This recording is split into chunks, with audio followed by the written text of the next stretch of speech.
राधे राधे, कैसे हो आप सभी। आज हम लोग प्रैक्टिस सेट थ्री करने वाले हैं। इससे पहले हम लोगों ने सेट दो कर लिए, ठीक है। तो चलिए जो है, अब पहला ही सवाल है आपके सामने स्क्रीन पर, ये रहा। अब इसमें कहा गया है कि वर्तमान समय में, ठीक है, वर्तमान समय में अधिगम की सबसे प्रभावी विद्या, ठीक है, यानी कि स्व अधिगम होगा या फिर उन्मुख अधिगम। अच्छा, इसे इंग्लिश में क्या कर सकते हो भाई? फेस टू फेस लर्निंग, ठीक है। इसे फेस टू फेस लर्निंग, ठीक है। अगर हिंदी थोड़ा सा हार्ड लगे तो मैं ये कर सकती, ये तो जानते हो, मिश्रित मिश्रित अधिगम। स्व अधिगम मतलब सेल्फ लर्निंग, ठीक है। अब तो समझ में आ गया। अब इसमें बताना है कि सबसे बेस्ट जो होगा, मतलब सीखने की, लर्निंग करने की जो सबसे बड़ी विद्या यानी कि विधि होगी, वो कौन सी होगी। तो दोस्तों मैं बता दूं कि इसका आंसर हो जाएगा मिश्रित अधिगम।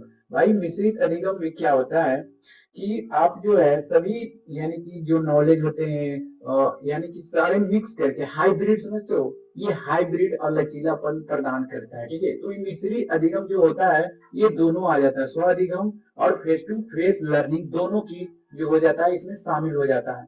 तो इसमें उपयुक्त सभी मार सकते थे, लेकिन ये दोनों जो है, ठीक है, मिश्रित अधिगम में ऑलरेडी शामिल होता है। तो आंसर जो है हम सब मिश्रित अधिगम में चलेंगे, ठीक है। आगे के सवाल की तरफ बढ़ता हूँ।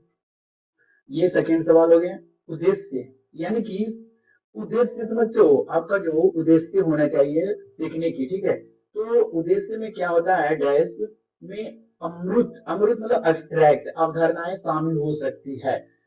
तो यहाँ पे ध्यान दो भाई, पहले इंग्लिश में कर देता हूँ, ठीक है। ये abstract include abstract concept, concept abstract समझते हो ना, ठीक है। मापना कठिन होता है, यानी कि डिफिकल्ट टू मेजर। डैश में अभिमूल्यन शामिल होता है, मतलब इंक्लूड एप्रिसिएशन, ठीक है, इंक्लूड एप्रिसिएशन। एप्रिसिएशन मतलब जैसे आप किसी को कह रहे हो शाबाश बहुत बढ़िया, ये अच्छा कर दिया, ठीक है। तो उद्देश्य में अभिमूल्यन भी शामिल होता है, ये सही है। इससे जो है उद्देश्य को मापना कठिन हो जाता है। देखिए जैसे आप लोग कुछ उद्देश्य सफलता के लिए जो होता है, उदाहरण के लिए जैसे मान लो 10% की वृद्धि हुई, ठीक है, आप में नॉलेज में 10% की वृद्धि हुई, और कई को मापना कठिन हो जाता है क्योंकि जो है संतुष्ट, मतलब संतुष्टि सुधार नहीं होता है सहयोग मतलब बढ़ाने में जो आप दिशा प्रगति देते हो, ठीक है। ऐसे इसको समझो कि जो है सबसे पहले कि ये गुणात्मक होता है, ठीक है। अब ये उद्देश्य गुणात्मक होता है, इसका आकलन करना जो है कठिन हो जाएगा, विभिन्न संकेतक भी आते रहते हैं अंदर से, तो ये इस तरह से होगा। अच्छा, ये अब्स्ट्रैक्ट अवधारणाएं शामिल हो सकती है, यानी कि जो, जैसे कि अधिक समावेशी समुदाय, जैसे कि सृजनात्मक को बढ़ावा देना, ठीक है। ये अमूर्त अवधारणाएं होती है, ठीक है, जो हमारे कार्यों को क्या करती है, मार्गदर्शन करती है, ठीक है। तो आंसर यहाँ पे ऑप्शन हो जाएगा उपयुक्त में से सभी। अगला सवाल है थर्ड के सवाल, तीसरा सवाल कह रहा है कि शिक्षक के लिए श्याम पट्ट पर, यानी कि बोर्ड जो है, ठीक है, black board, white board, smart board जो भी हो, पर लिखने का सही तरीका क्या होना चाहिए। क्या स्पष्ट और तेज लिखना चाहिए, तो ये पहले एलिमिनेट कर दो। महत्वपूर्ण बिंदुओं को लिखना है, पहले बातों को लिखना है और तब छात्रों को पढ़ने के लिए कहना है। तो ऐसा महत्वपूर्ण बिंदु को सिर्फ नहीं कर सकते हो, प्रश्न का उत्तर आप सिर्फ नहीं लिख सकते हो। तो आंसर हो जाएगा, पहले आप जो है ब्लैक बोर्ड पे, जैसे ये ब्लैक बोर्ड है, ठीक है, तो मैं यहाँ पे क्या लिखूंगा, जो है यानी कि लर्निंग आर्ट ऑफ टीचिंग के बारे में, ये प्रोसेस ऑफ लर्निंग पढ़ रहे हैं, ठीक है। अब ये प्रोसेस ऑफ लर्निंग के बारे में हमने पहले यहाँ पे लिख दिया। अब इसको मैं अंडरस्टैंडिंग यानी कि समझा रहा हूँ सवाल के माध्यम से, एमसीक्यू के माध्यम से, और आप लोग जो है आंसर दे रहे हो, ठीक है। तो ये छात्रों को पढ़ने के लिए कह रहे हैं, मतलब यही होगा इसका आंसर।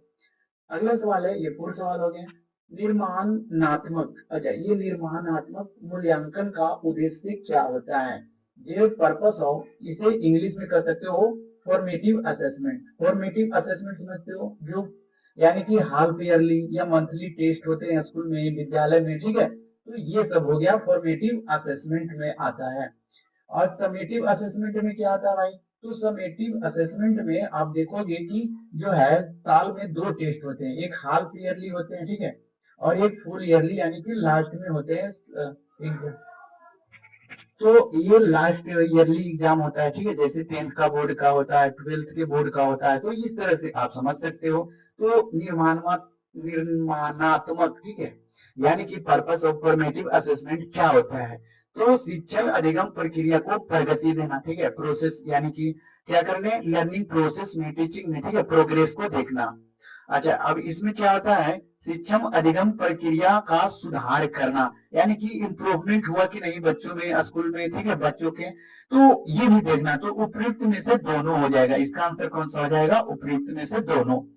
अब अगला सवाल है, पांचवा सवाल, सबसे कम आकर्षक शिक्षण विधि कौन होगा, यानी कि सबसे लीस्ट अट्रैक्टिव टीचिंग मेथड कौन होगा। टीचिंग मेथड आप लोग पढ़े होंगे, ठीक है। टीचिंग मेथड में क्या हो गया, ब्लैक बोर्ड यूज करते हो, किताब यूज करते हो, ठीक है, बुक यूज करते हो, बोर्ड यूज करते हो, आजकल तो मोबाइल यूज होगा तो स्मार्ट बोर्ड यूज करते हो, ठीक है। अब आप जो है बोलकर भी पढ़ा सकते हो, कला यानी कि रोल प्ले करके, ठीक है, रोल प्ले या फिर प्रोजेक्ट के माध्यम से, ठीक है। तो बहुत सारे जो है टीचिंग मेथड हो गए। तो इसमें सबसे कम कौन सा हो जाएगा भाई, ये असाइनमेंट, असाइनमेंट के द्वारा तो अच्छे से आप समझा ही सकते हो, ठीक है, असाइनमेंट बनाकर कार्यभार, तो असाइनमेंट में फिगर भी आ जाता है, प्रोजेक्ट भी आ जाएगा, पर्पस भी आ जाएगा। अच्छा, प्रोजेक्ट, प्रोजेक्ट में तैयार करते हो, ये भी हो जाएगा आंसर। संगोष्ठी, सेमिनार, सेमिनार लगाकर देखो अच्छे से शिक्षण विधि समझा सकता है, लेकिन आप सिर्फ व्याख्या कर रहे हो, ठीक है, यानी कि लेक्चर दे रहे हो, सामने वाले को कुछ समझ में नहीं आ रहा है, तो ये सब सबसे कम आकर्षक शिक्षण विधि हुआ। तो आंसर आप जो है ये व्याख्यान के साथ जा सकते हो, यानी कि लेक्चर मेथड के साथ जा सकते हो, ठीक है। तो आप जो है सवाल पूछेगा कि सबसे कम आकर्षण शिक्षण विधि कौन सा हो जाएगा, तो ये हो जाएगा लेक्चर मेथड, ठीक है। अगले सवाल की तरफ बढ़ते हैं। अगला सवाल हो गया छठा सवाल, मूल्यांकन एक डैश है। तो मूल्यांकन क्या है, आवधिक प्रक्रिया है, यानी कि पीरियोडिक, ठीक है, पीरियोडिक प्रोसेस, अर्धवार्षिक यानी कि हाफ ईयरली, और वार्षिक यानी कि एनुअल, ठीक है। अब ये मूल्यांकन सतत क्या होता है, कंटिन्यूअस प्रोसेस। तो हमारा आंसर हो जाएगा मूल्यांकन एक सतत प्रक्रिया है भाई, ठीक है, कंटिन्यूअस यानी कि ऑन गोइंग एंड डायनामिक, समझते हो, ऑन गोइंग यानी कि ऑन गोइंग जारी है, और डायनामिक मतलब आपके जो है पर्पस यानी कि इसमें दिख रहे हैं, ठीक है, डायनामिक असेसमेंट, जो कि एकेडमिक ईयर में आपको जो है सहायता करता है, ठीक है, इवैल्यूएट में। और इसमें क्या कर सकते हो, और क्या रिलेट कर सकते हो, मतलब इसमें जो है नियमित जांच होते रहते हैं, आपको प्रश्न मिलते रहते हैं, कक्षा में भागीदारी होने की संभावना, यानी कि गृह कार्य, होमवर्क दिए जाते हैं, ठीक है। और कुछ भी रचनात्मक मूल्यांकन जो होते हैं, रचनात्मक कार्य, प्रोजेक्ट, रोल प्ले देना देते रहते हैं, ठीक है। और इसमें जो है बच्चे जो है एक्टिव होते हैं, ठीक है, एक्टिव लर्निंग प्रोसेस है, ठीक है। तो मूल्यांकन एक सतत प्रक्रिया है। अगला सवाल है 7, पाठ्य पुस्तक का उद्देश्य होना चाहिए। पाठ्य पुस्तक समझते हो, करिकुलम, पाठ्य पुस्तक,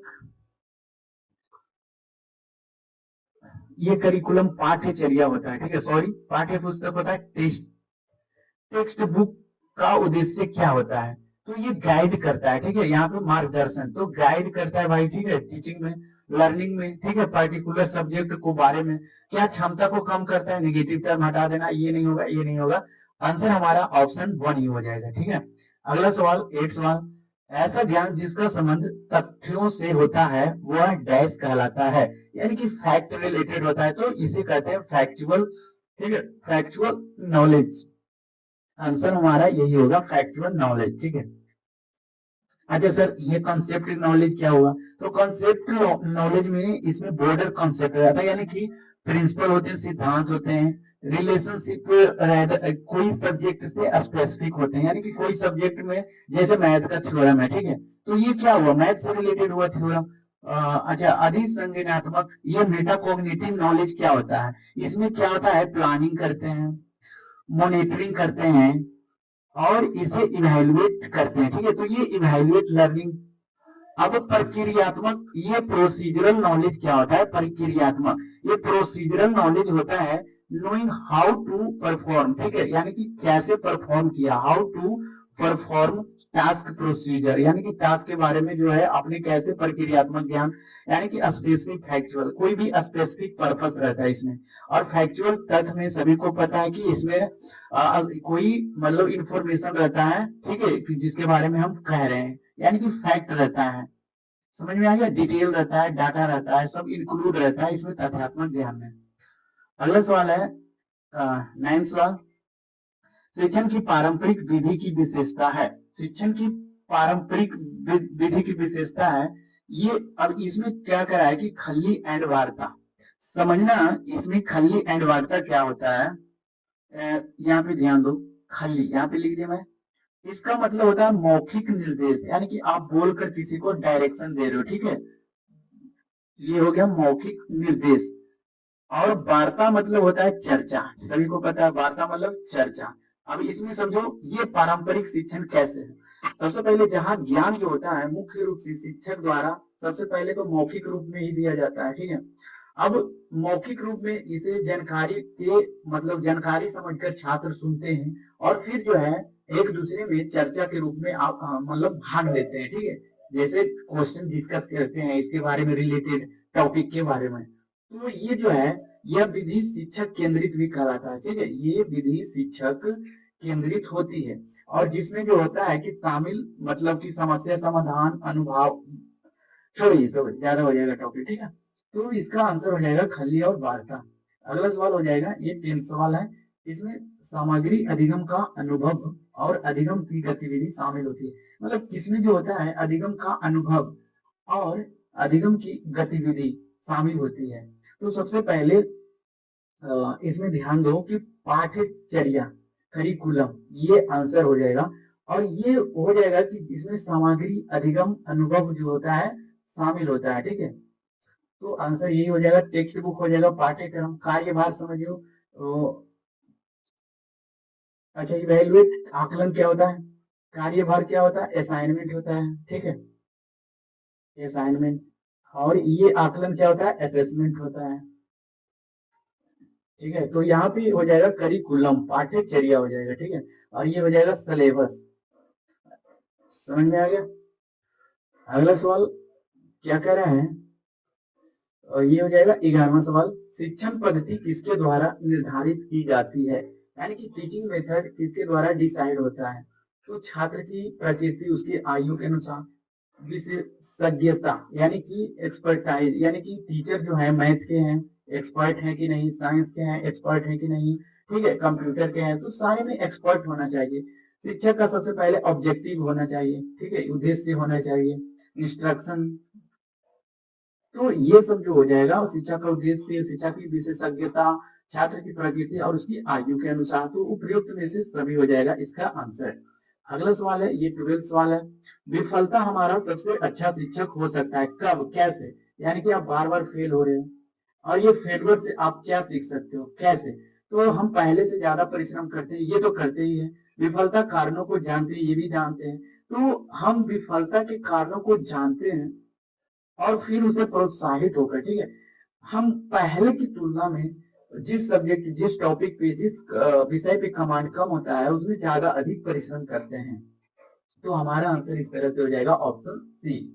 अगला सवाल है 13, प्रेरण को दृढ़ करने का संबंध डैश से है।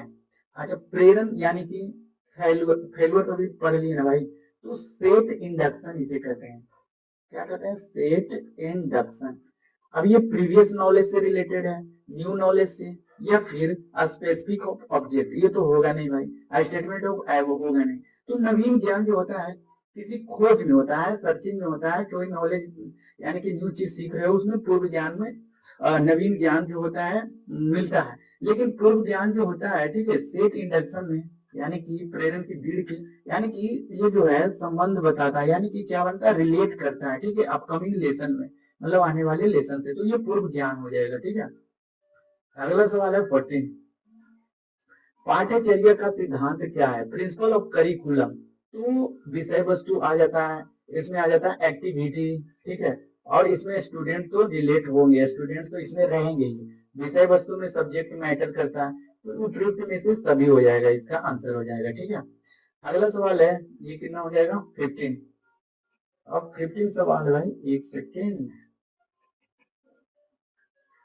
सूक्ष्म शिक्षण 15 हो जाएगा, शिक्षण अधिक प्रभावी होता है। अब सूक्ष्म शिक्षण यानी कि यहाँ पे हो जाएगा माइक्रो लर्निंग। अब माइक्रो लर्निंग जो होता है मोर इफेक्टिव होता है, कैसे बताओ। शिक्षण अभ्यास की तैयारी के दौरान, शिक्षण अध्ययन के दौरान, या शिक्षक अभ्यास के बाद। यदि आपने बीएड कर रखा होगा, ठीक है, तो बीएड में जो है आप पढ़ने जाते होंगे, अध्ययन करने जाते होंगे, तभी जो है माइक्रो लर्निंग सिखाया जाता है, ठीक है दोस्तों। तो अभ्यास के दौरान नहीं, ये शिक्षण के अध्ययन के दौरान ही होता है, ठीक है। अगला सवाल है 16, निम्नलिखित में से कौन सा शैक्षिक नियोजन का एक दृष्टिकोण है। कौन शैक्षिक नियोजन का एक दृष्टिकोण है? दोस्तों ये जो है मानव शक्ति दृष्टिकोण और सामाजिक मांग दृष्टिकोण, यानी कि ये दोनों जो हो जाएगा शैक्षिक नियोजन का जो है डिमांड यानी कि दृष्टिकोण होता है। ठीक है, अब जैसे इसको समझो कि अगला सवाल है, हो जाएगा 17 18 हो जाएगा 18, ये तो हो ही गया ना आंसर, दोनों हो जाएगा। कह रहे कि नीचे दिए गए ये नहीं हुआ था। शैक्षिक नियोजन के मानव शक्ति का उपागम को डैश कहा जाता है। यहाँ पे ध्यान दो भाई कि जैसे आपने अप्रोच एजुकेशनल प्लानिंग, ठीक है, इसे अप्रोच एजुकेशनल प्लानिंग, इसमें ध्यान देना भाई कि मानव संस्कृति उपागम और मानव संसाधन विकास उपागम दोनों यानी कि मैटर करता है। शैक्षिक नियोजन मानव शक्ति का उपागम को मानव संस्कृति उपागम या मानव संसाधन विकास उपागम यानी कि उपयुक्त में से दोनों हो जाएगा इसका आंसर। ठीक है, अगला सवाल है, नीचे दिए गए हैं कथन दिए गए, अब कथन में जो है आपको बताना है। ठीक है,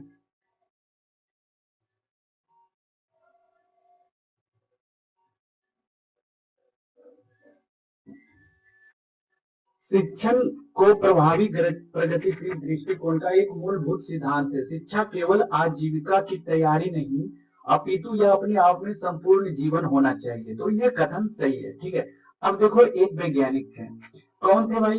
तो जॉन डीवी। ठीक है, यहाँ पे लिख देता हूँ जॉन डीवी।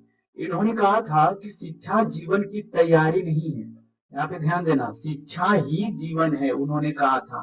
ठीक है, शिक्षा ही जीवन है। और इस दृष्टिकोण को जो है आज के समय में भी बहुत ही इम्पैक्ट पड़ता है, यानी कि शिक्षा ही जीवन है। तो इस दृष्टिकोण से जो है इस बात का समर्थन होता है कि अभी भी युवा साथियों के उनकी जो पसंद के अनुसार स्वतंत्रता दी जानी चाहिए, यानी कि सब्जेक्ट के अनुसार जो आपकी यानी कि स्वतंत्रता विषय टॉपिक चुनने की ये सामाजिक आवश्यकता और कार्य है। अब ये कथन 2 देखो भाई, ये कथन 2, शिक्षा के पुनर्निर्माणवादी विचारधारा के अनुसार नई सामाजिक व्यवस्था निश्चित रूप से प्रजातांत्रिक होना चाहिए।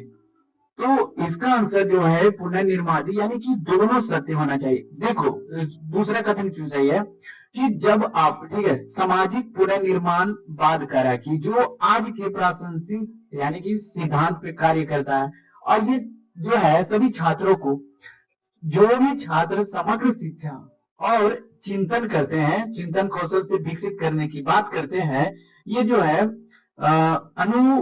यानी कि अनुभावनात्मक समझो, ठीक है, अधिगम पर केंद्रित होता है। समझ में आ गया? और ये अधिक जो है कट्टरपंथी के रूप में होता है। अब इसमें क्या होता है कि नई समाज जो आ गया कि नई सामाजिक व्यवस्था जो विश्वास करता है इसे वास्तव में प्रजातांत्रिक कहते हैं। ठीक है, प्रजातांत्रिक होना चाहिए। तो कथन 1 और 2 दोनों सत्य है। ठीक है, आंसर ये हो जाएगा। अगला सवाल है, कौन सा हो जाएगा? 19वां। छात्रों के लिए एक अवधारणा की शिक्षण की सबसे अच्छी विधि डैश की ओर आगे बढ़ना है, यानी कि सबसे पहले नॉन टू अननोन होता है ना, नॉन टू अननोन की ओर बढ़ते हैं, ज्ञात से अज्ञात की ओर। ये की कठिन से सरल जाओगे, अज्ञात से क्या जाओगे, अब्स्ट्रैक्ट से मोर जाओगे नहीं। क्या हो जाएगा इसमें? 20 सवाल, 20वां चलेंगे। फोरवेल की शिक्षण विधियां 4 मूल सिद्धांतों पर आधारित है। भाई फोरवेल की टीचिंग मेथड जो होता है निम्नलिखित में से कौन सा इसका भाग नहीं है? अब भाग नहीं है तो फोरवेल एक यानी कि किंडर गार्डन जो थे थ्योरी इन्होंने ही दिया था, किंडर गार्डन। अब इन्होंने जो है शिक्षा की खेल में जो विधि के आविष्कारक के माना जाता है, यानी कि खेल द्वारा, तो ये खेल तो आंसर होगा। बाल्य अवस्था खेल बच्चों में, तो ये तो होगा खेल द्वारा अधिगम का सिद्धांत। इसमें कहा गया है कि बच्चे के लिए अधिगम का जो सबसे अच्छा तरीका होता है अनुकूल प्राकृतिक, ठीक है, वातानुकूलित परिवेश, यानी कि खेल के माध्यम से सिखाना। अब इसमें जो है खेल के बच्चे में ज्यादा होता है कि करके सीखना। ठीक है, खेल विधि में क्या होता है? खेल में विधि होता है करके सीखना, और इसमें तो है व्यक्ति भिन्नता का सिद्धांत में आ जाता है, जैसे कि दृष्टिकोण अलग अलग होंगे, भावनाएं अलग होंगे, क्षमताओं वृद्धि स्तर पर आदि जो है स्वतंत्र रहते हैं। अब इसमें जो है आंसर कौन सा हो जाएगा भाई, तो इसमें जो हो जाएगा प्रिंसिपल ऑफ सोशेबिलिटी, ये नहीं होगा बच्चों में भी, ठीक है। तो फ्रीडम देगा, गेम्स खिलाएगा और क्रिएटिविटी आएगा, तो ये आप याद रखना, ठीक है। अगला सवाल है 21वां हो जाएगा ना, हाँ 21वां, छात्रों के लिए एक अवधारणा के शिक्षण की सबसे अच्छी विधि। और भाई नॉन टू अननोन अभी फिर से आ गया। चलो अगला सवाल, किस सिद्धांत में यह कहा गया है कि सबसे अच्छी सीख तब होती है जब शिक्षक किसी छात्र को जागृत करने में सफल होता है। हाँ भाई, ठीक है। अब ये किस सिद्धांत पे कार्य करेगा बताओ।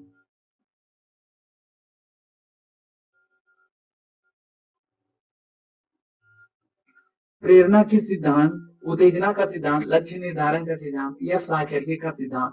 तो आंसर इसमें जो हो जाएगा उत्तेजना, ठीक है। यानी कि शिक्षण और सीखने की एक जो प्रभावी विधि है, लक्षण जो, ठीक है, सबसे पहले तो होता है प्रेरणा का सिद्धांत। अब प्रेरणा का सिद्धांत में होता है कि स्वतंत्र रूप से सोचता है, ठीक है, सोचने और स्वयं को ज्ञान के निर्माण में जो होता है झोंक देता है, ठीक है, प्रोत्साहित करता है, अंदर से प्रेरणा मिल जाता है, ये हो रहा प्रेरणा का सिद्धांत। लक्ष्य निर्धारण सिद्धांत होता है कि जो बच्चे में विकास ऐसा होना चाहिए जो लक्ष्य को हासिल करने में मदद करता है, ठीक है, लक्ष्य को एम हो, जैसे आपका है अभी स्टेट निकालना, तो ये हो गया लक्ष्य निर्धारण सिद्धांत हो गया। अच्छा, साहचर्य सिद्धांत हो गया कि एक बच्चे के जो पिछले ज्ञान है, ठीक है, प्रीवियस नॉलेज है, वास्तविक जीवन में यानी कि रियल लाइफ में उसको जो है हेल्प जोड़ता है, ठीक है, कनेक्ट करता है, ये क्या हो गया साहचर्य का सिद्धांत। लेकिन यहाँ पे कह रहा है कि सबसे अच्छी सीख तब होती है जब शिक्षक किसी छात्र को जागृत करने में सफल होता है, तो ये कब होगा भाई, तो उत्तेजना का सिद्धांत। अब ये उत्तेजना होता है कि जो बच्चों में रुचि पैदा कर देता है, ठीक है, इंटरेस्ट जगा देता है टीचर के द्वारा, ताकि वो शिक्षण अधिगम यानी कि टीचिंग लर्निंग में जो होता है सक्रिय रूप से भाग ले सके, यानी कि एक्टिव लर्निंग में काम दे, ठीक है भाई। तो ये हो जाएगा उत्तेजना का सिद्धांत। पहले चार्ज लगा देता हूँ। अगला सवाल है 23, फिर से कथन दिए गए हैं, शिक्षण के प्रागामी प्रगतिशील दृष्टिकोण के एक मूल सिद्धांत है, शिक्षा केवल आजीविका की तैयारी नहीं अपितु यह अपने आप में संपूर्ण जीवन होना चाहिए। तो अभी हमने बताया जॉन, ठीक है। तो ये जो है सबसे पहले ये तो सही है ना, शिक्षा पुनर्निर्माणवादी विचारधारा के अनुसार सामाजिक व्यवस्था निश्चित रूप से प्रजातांत्रिक, भाई वही वाले आ गए, ठीक है, तो दोनों सही होगा। 24वां, कक्षा में गति बनाए रखने के लिए वह कौन सी अच्छी गतिविधि होगी जो शिक्षक कर सकते हैं, भाई बताओ। सबसे अच्छी विधि कक्षा में विधि यानी कि गतिविधि, तो पाठ में लगातार ब्रेक प्रदान करना, भाई गलत। चारों ओर घूमना और छात्रों को उनके काम में संलग्न करना, रुकावट या सुस्ती से बचने के लिए कार्य में उच्च रखना, ठीक है भाई, यानी कि कोई भी रुकावट ना हो, बीच बीच में बच्चे टोके ना, मतलब वो टोकना जैसे सर ये जा रहा हूँ वो जा रहा हूँ काम करने, ठीक है। तो आंसर यही हो जाएगा आंसर, ठीक है। अगला सवाल है 25, वह कौन सी वस्तु तथा तथ्य है जो व्यवहार को निर्देशित या उत्तेजित करते हैं, यानी कि कौन से ऐसे वो हो जाएंगे भाई, तो आपको जो हो जाएगा मोटिवेशन, प्रेरणा, है ना। और ये जो है प्रेरणा अंतर्निहित होता है भाई, यहाँ पे यही दिया गया है कौन सी वस्तु को निर्देशित या उत्तेजित करती है, ठीक है। अगला सवाल है 26,